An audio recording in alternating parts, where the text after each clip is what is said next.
Welcome to the sixth submodule in our series on the teacher's role in a data team module. In this particular submodule, we're going to focus on the data. We've been talking a lot in the previous submodules about the structure of the process that should be conducted.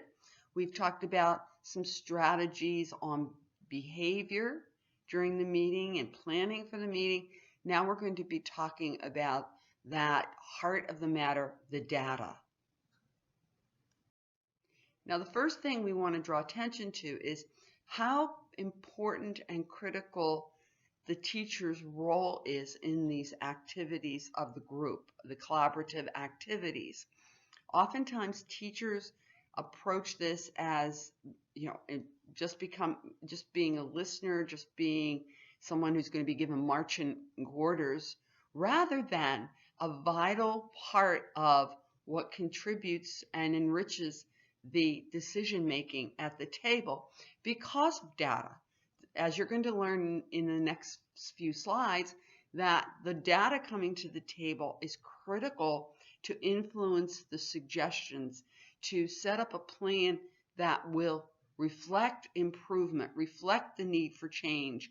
So the data will drive what happens. I often talk to students about thinking about a common denominator of losing weight. We look at our weight, our data is our actual poundage. You look at your poundage and you determine from that baseline the realistic strategies you can make and what drives the continuation of utilizing the strategies, whether it be running or alteration in diet.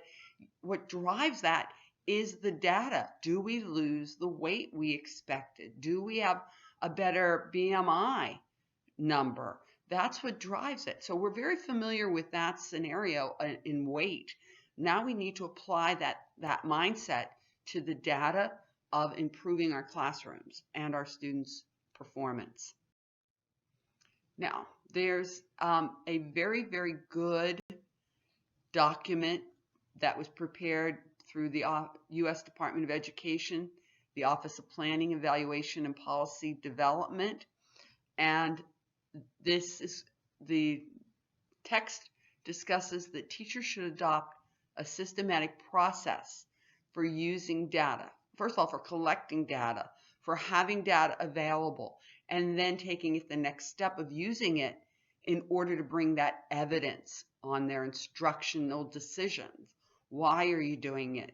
I've heard countless stories from my colleagues as well as myself in terms of thinking something a teacher's doing is a little off kilter in their classroom, but then the teacher will present data validating what they're doing, and then suddenly it isn't off kilter. It's not out of step. It really is something that contributes and brings about the desired results, a change in the data. Now, we keep talking about data. What are those data points of which the teacher is the gatekeeper? Here are the various types of data that the teacher has access to constructing, monitoring, and analyzing. And analyzing is a scary word, but analyzing is no more than seeing if there is a numeric change, a percentage change, positive or negative, in the behavior based on the strategy. So if we're looking at the classroom behavior chart, we have a observable, measurable behavior that we have been charting.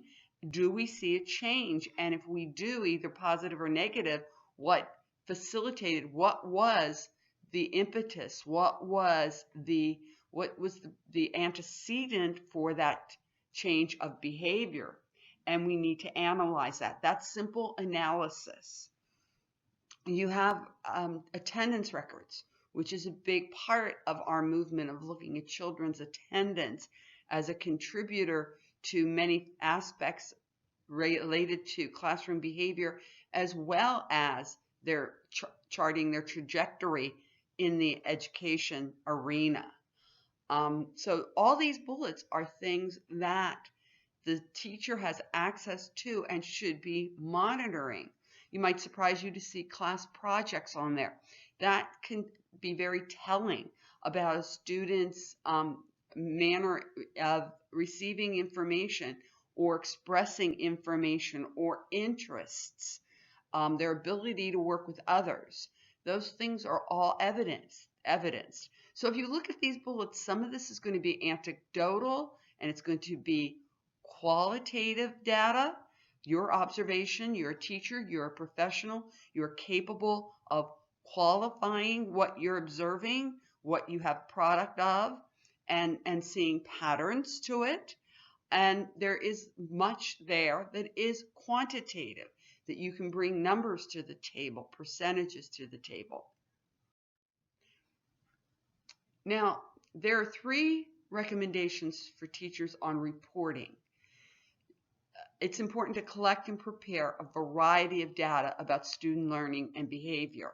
And you should be looking at this on all your students, because when you finally, it becomes crystal clear that there is a problem, a lot of times there's lost time in seeing how we got to this point when it was not as significant. Did we collect some data? Were we collecting data? So I teach my teachers in our teacher preparation program to always be monitoring data on all of your students. And some of it's more challenging than others to collect time-wise. So developing that system of collecting data that is not as imposing on your time and makes it for a more seamless collection of data.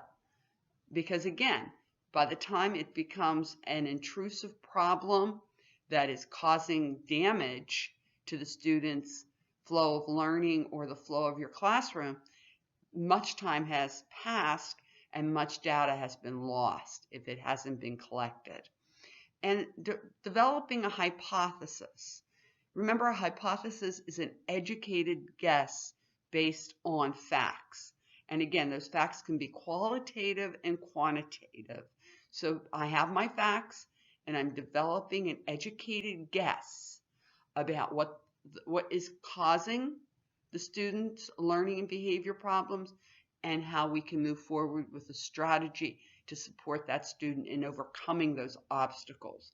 And then I'm going to modify my instruction and practices to determine if my hypothesis is correct, and that will be by increasing the students' learning and improving the students' learning behaviors. Now, we just presented 3 recommendations, and this is a report that presents roadblocks and suggestions to overcoming those challenges within those recommendations. So I invite you to look at this report and glean strategies that will help you to improve in your delivery of those recommendations in affecting your classroom and your student learning. Now, here are 11 tips for teachers and administration, and they're very solid. They are very manageable. Some of them are very simple to implement, and we're going to take a look at those. Now, we're going to talk, look at suggestions for using data to find out what happened in the past. Past data indicates what skills the students have learned and where the breakdown occurred. Maybe if you look at the students' previous grades, I know a lot of teachers say, I don't want to look at previous records, and I respect that. But if you look, there might be a pattern between the 4 marking periods. And you can look at the marking periods and see if in the last 2 years there's been a pattern. That's one example of using data from the past. The second suggestion is to use a mix of qualitative and quantitative data. Again, I tell my students to have a binder with with a tab for each student, and do it in a way that it's anonymous, numerically perhaps, that you can just flip the binder open and take a note that Johnny came without his backpack. Johnny didn't have a coat. And then you just put that down as today's note, and then you again can see patterns.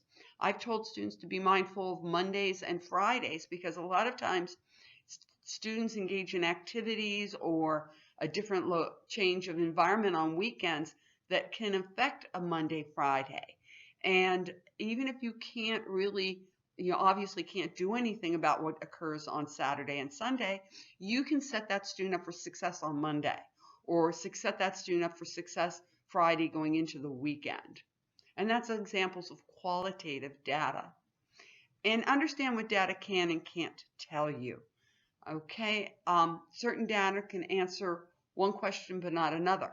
You know that there's a change on Monday based on what happens on the weekend, but we don't have the right to know specifically what happens on the weekend unless it presents a danger to the child, such as abuse. But getting into the weeds on what happens on the weekends is not our purview, but the data can say we need to change how we support the student.